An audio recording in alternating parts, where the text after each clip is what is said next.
ഇനി ഒരിക്കലും തിരിച്ചു വരില്ല എന്ന് എനിക്ക് മനസ്സിലായി. അവസാനം എനിക്ക് അവനൊന്ന് കാണാൻ പോലും കഴിഞ്ഞില്ല. എല്ലാ കാര്യങ്ങളും അവർ തന്നെ ചെയ്തു തീർത്തു. എൻ്റെ 2 ആൺമക്കളും എൻ്റെ 2 കണ്ണുകൾ പോലെയായിരുന്നു. എൻ്റെ 2 ആൺമക്കളെ ഒരാളെ നേരിലും ഒരാളെ ഫോട്ടോയിലും കാണേണ്ടി വരുമല്ലോ എന്ന് ഓർത്തപ്പോൾ ഞാൻ തകർന്നു പോയി സാർ.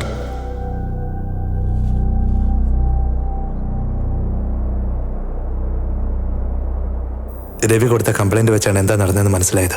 പിന്നീട് കാർ ഡീറ്റെയിൽസ് ട്രേസ് ചെയ്തപ്പോഴാണ് സിദ്ധാർത്ഥാണ് ഇത് ചെയ്തത്, അവനെ രക്ഷപ്പെടുത്താൻ വേണ്ടിയാണ് ആശ ഫേക്ക് എൻകൗണ്ടറിൽ എൻ്റെ ചേട്ടനെ കൊന്നതെന്ന് എനിക്ക് മനസ്സിലായത്.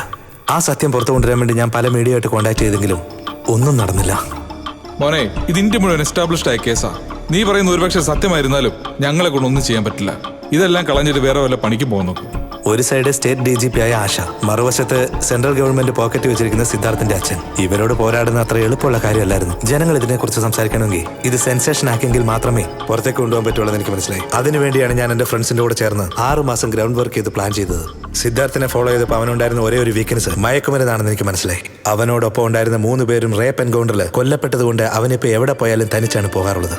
ഇതിനു മുമ്പ് പോലീസ് അവനെ പലതവണ വാൺ ചെയ്തതുകൊണ്ട് സിറ്റിക്ക് പുറത്തുള്ള പാർക്കിംഗ് ഹോട്ടലിൽ മാത്രമാണ് അവൻ തങ്ങാറുള്ളത്. ഇപ്പോൾ നിങ്ങൾ 3 പേരും വലിയ ആളാണെന്നുള്ള രീതിയിൽ അവനുമായിട്ട് പഴകാൻ നോക്കണം. ഇനി ഇന്തോനേഷ്യയിലേക്ക് ഒരിക്കലും കടക്കാൻ കഴിയാത്തത് കൊണ്ട് അവിടെ കിട്ടുന്ന റെയർ ഡ്രഗാണ് നമ്മൾ അവന് വെക്കാൻ പോകുന്ന ട്രാപ്പ്. ഇത് കേൾക്കുമ്പോൾ നിങ്ങൾക്കൊരു മണ്ടത്തരമായിട്ട് തോന്നാം, പക്ഷെ ഇതെല്ലാം നമ്മൾ ചെയ്താ എല്ലാ സത്യങ്ങളും പുറത്തു കൊണ്ടുവരാൻ കഴിയും നമുക്ക്. ഇതിനു മേൽ ഞാൻ ജീവനോടെ ഇരിക്കണമെങ്കിൽ വേറെ ഏതെങ്കിലും കാരണം ഉണ്ടാവണം. ഇതല്ലാതെ വേറെ എന്ത് കാരണം? ഞങ്ങളുടെ പ്ലാൻ പ്രകാരം സിദ്ധാർത്ഥിനെ കൊണ്ടുപോയ അതേ കാറിൽ തന്നെ പൂജയും തട്ടിക്കൊണ്ടുപോയിട്ട് എന്റെ ചേട്ടൻ നിരപരാധിയാണെന്ന് പ്രൂവ് ചെയ്യാമെന്ന് വിചാരിച്ചു. ഇതിനുവേണ്ടി ഡെഡിക്കേറ്റഡ് ടെലികമ്മ്യൂണിക്കേഷൻ സെറ്റപ്പ് ചെയ്തിട്ടുണ്ട്. ഇതുമൂലം നമുക്ക് എല്ലാവർക്കും ഇതിലൂടെ സംസാരിക്കാൻ കഴിയും. എന്നാൽ അച്ഛന് മാത്രം ഈ സീക്രട്ട് ഡിവൈസിലൂടെ സംസാരിക്കുന്നത് മാത്രം കേൾക്കാൻ കഴിയും. അത് കേട്ട് അദ്ദേഹം എഴുതിക്കോളൂല്ല.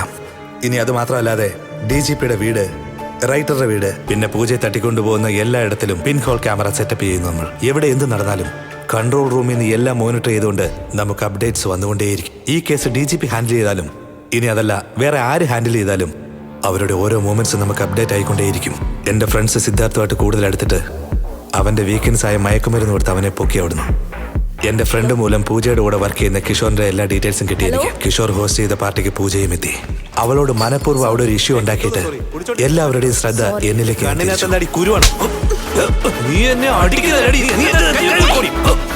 പാർട്ടി നിറങ്ങിപ്പോയ പൂജയുടെ വണ്ടി പിന്തുടർന്ന് ടയറിന് ആണി വെച്ച് പഞ്ചറാക്കി. അവൾ ആരുമായിട്ടും കോണ്ടാക്ട് ചെയ്യാൻ പാടില്ല എന്ന് പറഞ്ഞ് എൻ്റെ ഫ്രണ്ട്സ് അവളുടെ ഫോൺ തട്ടിപ്പറിച്ചു.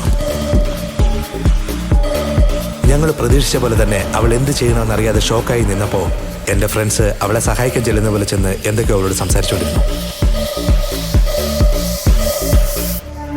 പിന്നീട് ഞങ്ങൾ പ്ലാൻ ചെയ്ത പോലെ തന്നെ സിദ്ധാർത്ഥിനെ കൊണ്ടുപോയ അതേ വണ്ടിയിൽ തന്നെ എൻ്റെ ഫ്രണ്ട്സ് പൂജയെ തട്ടിക്കൊണ്ടുപോയി.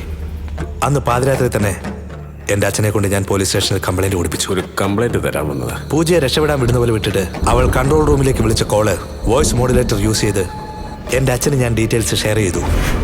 സർ, ഞാൻ പൂജ, സുബ്രഹ്മണി, സായി നഗർ. അപ്പോഴാണ് ഞങ്ങൾ പ്രതീക്ഷിച്ച പോലെ തന്നെ മീഡിയയും അവിടെ വന്ന് കവർ ചെയ്തത്. ഈ കേസിനെ ആര് ഹാൻഡിൽ ചെയ്താലും ബഗ് വെച്ച ഫോണ് അവരുടെ കയ്യിലെത്തുന്ന പോലെ ഞങ്ങൾ സെറ്റ് ചെയ്തു. ഡിപ്പാർട്ട്മെന്റിന് എൻ്റെ അച്ഛനോട് സംശയങ്ങൾ കൂടുന്തോറും അത് വഴിതിരിച്ച് വിട്ടുകൊണ്ടേയിരുന്നു.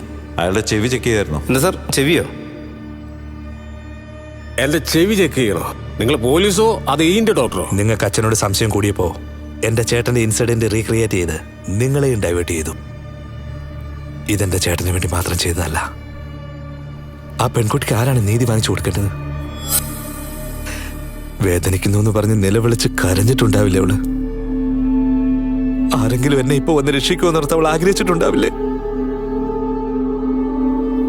ആ വേദനയാണ് ഞാൻ തിരിച്ചറിഞ്ഞത്. അപ്പ ഞാൻ തീരുമാനമെടുത്തു, ഇതുമായി ബന്ധമുള്ള ആരായിരുന്നാലും അവനെ നിയമത്തിന്റെ മുമ്പിൽ കൊണ്ടുവരുമെന്ന്. ആരെ രക്ഷിച്ചാണോ DGP പോസ്റ്റ് കൈക്കലാക്കിയത് അവരുടെ മകളെ തന്നെ പൊക്കി വേദനയുടെ ബലം എന്താണെന്ന് അവരും അറിയണമെന്ന് വിചാരിച്ചു. ഞാൻ എന്റെ കണക്കുകൂട്ടൽ പോലെ എല്ലാം സംഭവിക്കുകയും ചെയ്തു. DGPയെ ഞാൻ വിറപ്പിച്ചു. അപ്പോഴാണ് നിങ്ങൾ ഇതിന്റെ ഇടയിലേക്ക് കടന്നു വന്നത്.